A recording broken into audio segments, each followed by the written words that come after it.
I want to tell you a story about a place and the people who live there. We'll meet some of the people a little bit later.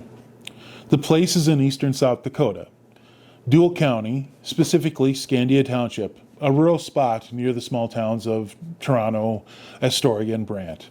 I'm Frank James, and this is where I live. We're facing significant industrialization done haphazardly. Most recently, a huge data center proposal has targeted the area. But the buildup started years ago. Wind turbines, a gas power plant, and an electric transmission lines were all built, and they were all viewed as individual projects. But they all feed off of each other and point to a significant change for a very rural area. People are concerned, and recently people of the community packed a county commission meeting in Clear Lake, South Dakota, to tell county leaders they're worried about the direction industrial development is headed. Nearly 100 people showed up at the meeting, partially to answer claims by county leaders that only about 15 people were opposed to these projects. The commissioners heard concerns about emergency services, water quality and quantity, electric usage and cost, and why this industrial development is happening in a rural area in the first place. Why shouldn't it happen in an industrial park? The proposed AI plant presents a significant public safety concern. Large industrial projects bring immediate and measurable impacts to public safety. From day one of construction, we will see increased heavy traffic, employee commuting, deliveries on roads that weren't designed for this volume. More traffic means more crashes, more injuries, more emergency calls. It's not a speculation, this is a proven pattern. Emergency medical services. I am one of those responders in that area. There are about 4 or 5 of us there. Some of the scariest situations that I have been in on EMS calls have been drug-related calls.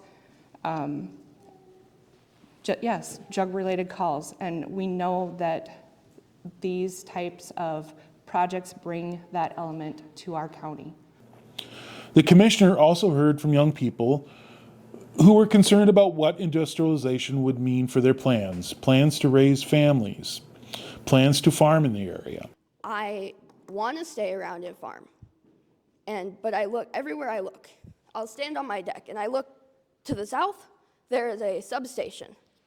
And every time I go to bed, all I hear is just whirring. We live 4 miles as the crow flies from that power generator, and all you hear is just like a whirring sound, and it sounds like you have a tractor outside your bedroom window. I don't know anyone who wants to work in a windowless server building for 8 hours a day. I don't know anyone who's in my class whose career goal that is. And one of the things that I get to do every single day when I'm working with students is I get to hear their stories. I get to hear what they want to do with their lives, especially when I teach personal finance, because so much of that is preparing for life. We talk about cost of living.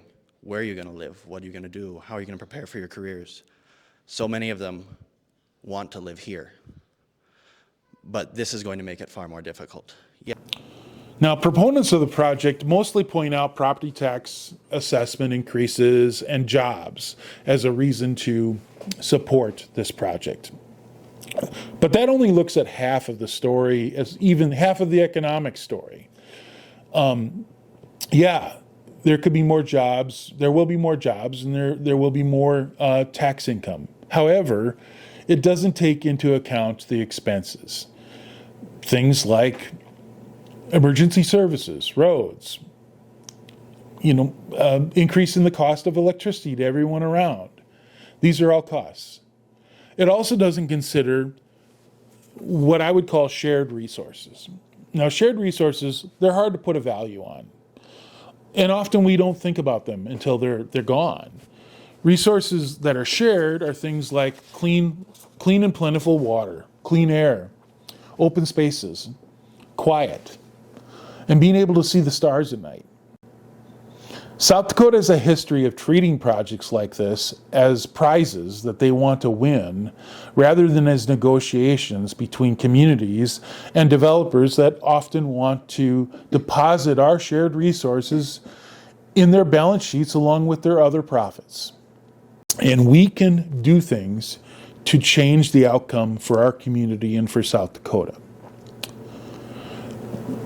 Right now, there's a big push at local levels and at the state level for especially data center projects. There's actually a bill in the South Dakota Legislature that would give a 50-year tax break, sales tax break, to companies that want to do data centers for any equipment they buy. I'm going to show you a QR code. Please scan it and sign up for email alerts. We'll help keep you informed about what's happening not only here in Deuel County, but also what's happening in the legislature. And I really want to thank you for watching this video, and I hope it answered a few questions.